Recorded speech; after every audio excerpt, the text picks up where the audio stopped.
Gaia, creation. You are creative in every way.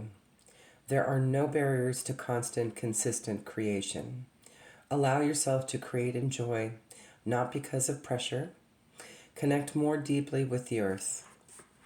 Almost every culture has a creation myth, and the ancient Greeks were no exception.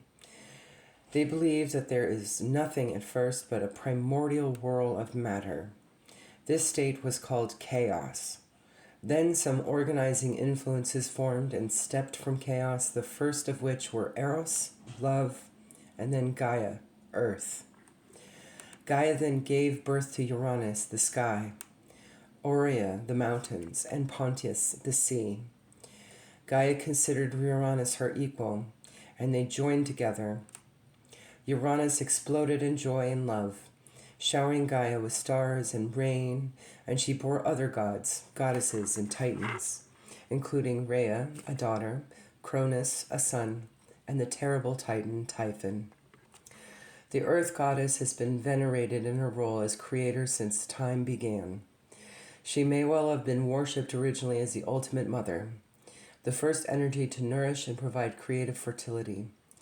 She deserved the attention. She provided early humans with everything they needed to survive: food, water, shelter, and even plants for medicine. Gaia celebrates and rejoices in her creations, whether they are a plant, animal, wind, rain, sight, sound, titan, or animal.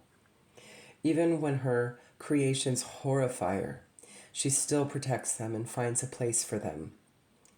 True creation always brings with it a spark of joy. Gaia has become a popular goddess among modern spiritual people and no longer belongs only to ancient Greek mythology. When people speak of the living spirit of the earth, they often name it Gaia.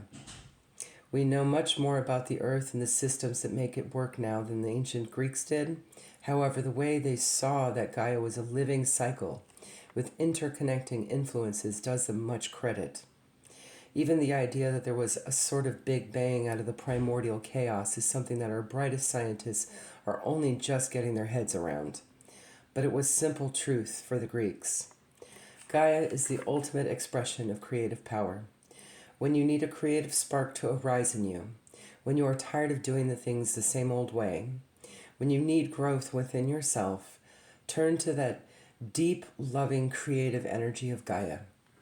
If you are drawn to something that calls for consistent creativity, such as the arts, music, drama, or invention, or even if you need a new approach to writing something as simple as a paper, she is a wonderful deity to help you maintain a steady flow. For those involved in environmental protection, she is an invaluable ally. On the shadow side, Gaia eventually faded from the active worship of the Greeks in favor of other deities. Over time, humans forgot about the earth and her delicate cycles and began to worship the gods of industry with little thought to the impact of the earth.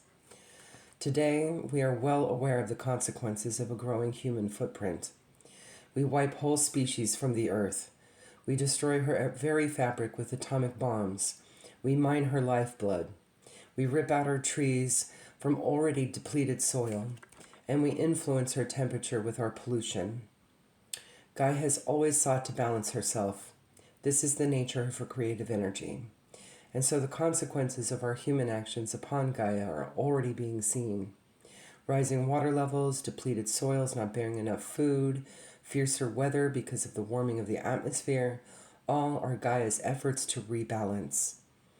Will we be able to cast off our destructive nature and connect with our peaceful creative one in time?